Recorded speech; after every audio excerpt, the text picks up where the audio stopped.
Good morning viewers, my self doctor Praneeta Saini. आज हम BEd first year के drama and art in education paper के अंतर्गत हम जो आधुनिक रंगमंच के बारे में स्टडी कर रहे थे, तो उसी के अंदर आज का जो वीडियो है वो हमारा ध्वनि और संगीत प्रभाव को लेकर के है कि जब हम कोई भी नाटक का प्रस्तुतिकरण करते हैं, उस नाटक के अंदर संगीत और ध्वनि का विशेष इम्पैक्ट पड़ता है। यानी जो भी साउंड है वो एक तरह से हम कह सकते हैं कि साउंड इफेक्ट और साथ में जो म्यूजिकल इफेक्ट करता है वो किसी भी नाटक की थीम को आगे लीड करने के लिए बहुत इम्पॉर्टेंट है। अब ये जो संगीत का जो प्रभाव है किसी भी नाटक में, तो नाटक में ध्वनि या संगीत का जो प्रभाव होता है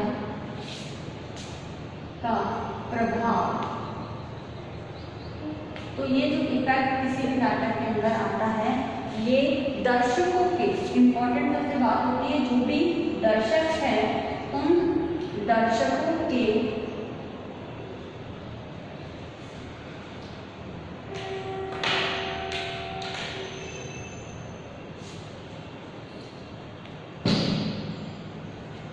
दर्शकों के संवेगों एवं भावनाओं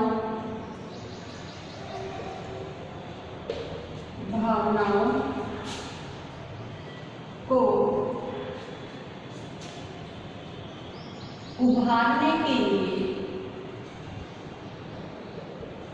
जो है संगीत का बहुत ही, जो वो फीलिंग्स म्यूजिक के साथ जैसे बहका है तो वैसा ही साउंड आएगा। अगर बिल्कुल सुखद है तो एक प्लेजेंट सा साउंड संगीत में जो साउंड है वो हमें सुनाई देगा। तो वैसा ही जो देखने वाले दर्शक है उसके संवेग और उसकी भावनाओं को प्रभावित करेगा। तो इस प्रकार ये जो ध्वनि और संगीत है ये कह सकते हैं कि नाटक में एक प्रभावी माध्यम है। तो ये प्रभावी क्या है? माध्यम है किसी भी संगीत और ध्वनि के माध्यम से नाटक को क्या करता है, ये एक वास्तविक रूप भी प्रदान करता है। हम इसमें कह सकते हैं कि ध्वनि प्रभाव जो है नाटक को वास्तविक रूप, या कह सकते हैं वास्तविक वातावरण, वो ज़्यादा इफेक्टिव रहेगा यहाँ, वास्तविक वातावरण के निर्माण में सहायक है। तो जो म्यूजिक इफेक्ट होता है वो नाटक की वास्तविकताओं को इस तरह से रिफ्लेक्ट करता है। साथ ही ये जो ध्वनि या संगीत प्रभाव है ये विशिष्ट रूप से भावों की उत्पत्ति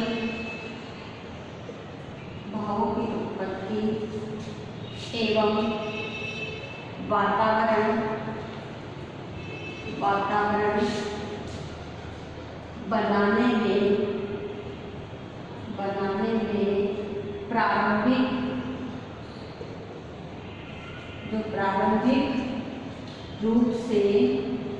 रूप तैयार करता है। एक तरह से हम ये कह सकते हैं कि हमारा जो ध्वनि प्रभाव है, अब इसमें जैसे झरनों का बहना, जो झरने गिरते हैं तो उसका जो साउंड है, उसकी जो ध्वनि है वो संगीत में चिड़िया चहचहा रही है, या एक तरह से ऐसा किसी का दो जने आपस में गले मिल रहे तो उस समय जो म्यूजिक संगीत का जो इफेक्ट होता है वो उस फीलिंग के अंदर और एक रियलिटी डाल देता है।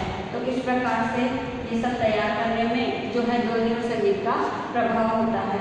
अब कहीं कहीं तो कुछ आवाज़ ऐसी होती है जैसे एकदम विस्फोट हो रहा है तो वैसा ही ध्वनि होता है, और तूफान आ रहा है, बिजली गड़ा रही है, मूसलाधार बारिश हो रही है, तो वो जो साउंड है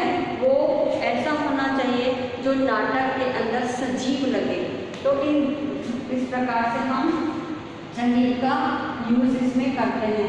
तो संगीत और जो ध्वनि प्रभाव है, हम इसको, यह जो ध्वनि प्रभाव है इसको हम पूर्व रिकॉर्डेड जो भी होता है, हम उसका प्रयोग भी इसमें, रिकॉर्ड का यूज हम किसी भी प्ले के अंदर करते हैं। अब नेक्स्ट इसके अंतर्गत आता है कि ये जो ध्वनि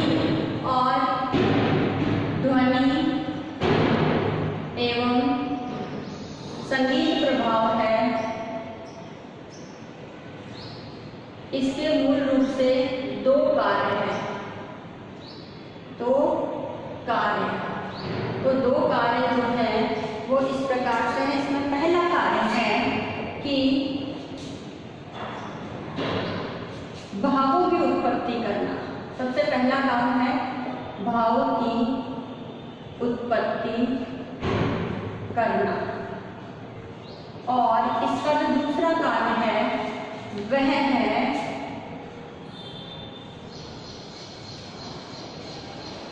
नाटक की नाट्य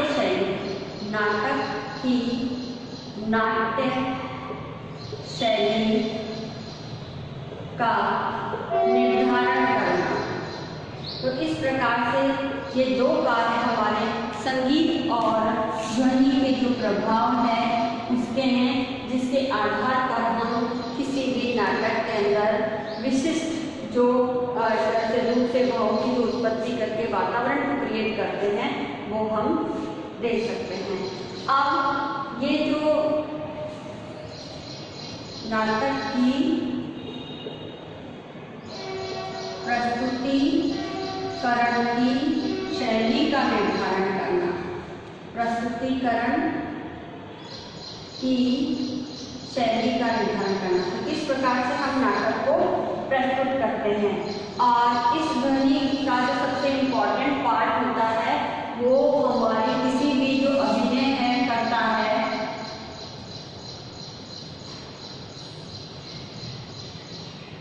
अभिनयकर्ता, या हम कह सकते हैं जो भी नाटक में हमारे पात्र हैं, इन पात्रों के प्रदर्शन में भी जो है ये ध्वनि संगीत क्या है, हेल्प करता है। अब इस प्रकार से हम कह सकते हैं कि ध्वनि का प्रभाव किसी भी नाटक में बहुत ही इम्पोर्टेंट रोल प्ले करता है। अब इस जो ध्वनि और जो इसका प्रभाव है, ध्वनि एवं संगीत का जो प्रभाव है, इस प्रभाव के में ध्यान योग्य बातें। अब ध्यान योग्य जो बातें हैं वो इस प्रकार से है कि हमें किन किन चीज़ों का ध्यान रखना चाहिए संगीत के समय। तो जो ध्वनि है वो ज़्यादा तीव्र ना हो, सबसे इम्पोर्टेंट बात। तीव्र होगी तो जो अभिनय करता है उसके अभिनय में बाधा उत्पन्न करती है। दूसरी है अभिनयकर्ता के अभिनय में बाधक ना हो, इस बात का भी हमें ध्यान रखना पड़ता है जब हम कोई भी जो इफेक्ट है साउंड का वो दर्शाते हैं। तो फिर इसके बाद है ध्वनि के प्रभाव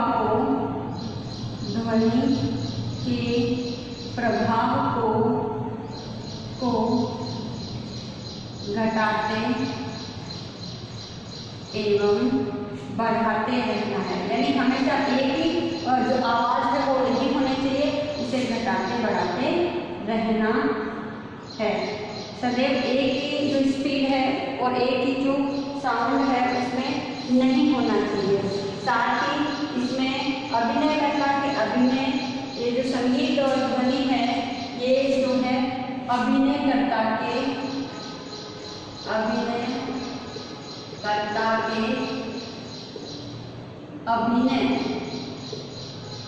एवं संवाद को जोड़ने की कड़ी कही जाती है, कड़ी कहलाती है। तो ध्वनि के माध्यम से ही जो पात्र है, जो अभिनय कर रहा है, वो अपने संवाद बोलता है।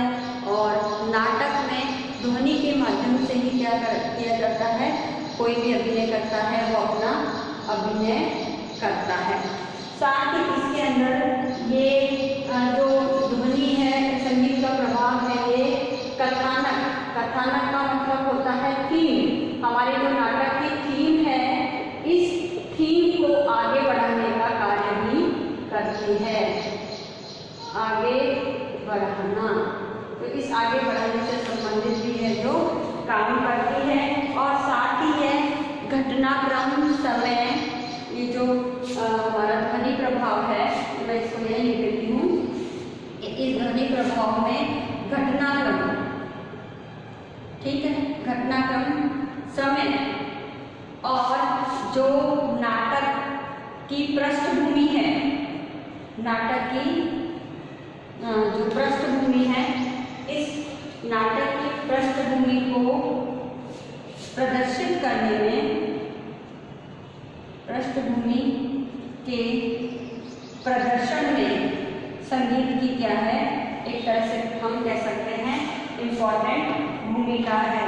तो इस प्रकार किसी भी नाटक का जब हम प्ले करें तो इन सब बातों का ध्यान रखते हुए हमें संगीत और ध्वनि का प्रयोग करना चाहिए, ताकि हम हमारे नाटक को बहुत ही बेहतरीन तरीके से प्रस्तुत कर सकें और हमारा जो नाटक है वो बिल्कुल ऐसा लगे कि बिल्कुल वास्तविक हो, वास्तविक वातावरण में किया जा रहा हो। और साथ ही हम इसके अंदर दर्शकों की जो भावनाएं और संवेग हैं, इनको भी नाटक से जोड़ सके, तभी हमारा नाटक जो है वो बहुत ही प्रभावशाली होगा। तो इस प्रकार नाटक अपने आप में एक ऐसी विशेष प्रस्तुति के माध्यम से समाज के किसी भी मुद्दों को एक तरह से वास्तविक रूप प्रदान करते हुए हमारे समक्ष समाज की सच्चाई, वास्तविकताएं और यथार्थ को प्रस्तुत करता है।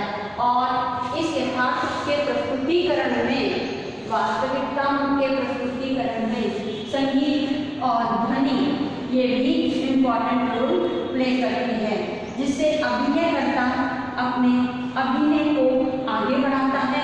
और साथ ही जो थीम है हमारी नाटक की, उस थीम को भी एक तरह से संगीत के माध्यम से ही आगे बढ़ाया जाता है ना। आज का जो असाइनमेंट है आपका वो इस प्रकार से है कि आपको इस असाइनमेंट में आपको एक क्वेश्चन दिया जाता है और इस प्रश्न के अनुसार आधुनिक रंगमंच में, आधुनिक रंगमंच में ध्वनि एवं संगीत के प्रभावों को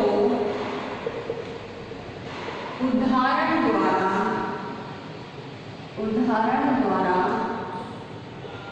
स्पष्ट कीजिए। तो इस प्रकार से आपको इस प्रश्न का आंसर लिखना है। साथ ही इस कोविड-19 के पीरियड में आप अपने घर में रहिए, सुरक्षित रहिए, जहाँ तक हो सके घर से बाहर नहीं निकलिए। आवश्यक हो तो ही घर से बाहर निकलना है, फेस में मास्क लगा के सोशल डिस्टेंसिंग का पालन करना है, हाथों को सैनिटाइज या बार-बार साबुन से धोना है, राज्य सरकार के द्वारा जारी गाइडलाइन का पालन करना है। आई होप ये वीडियो आपके लिए यूजफुल होगा।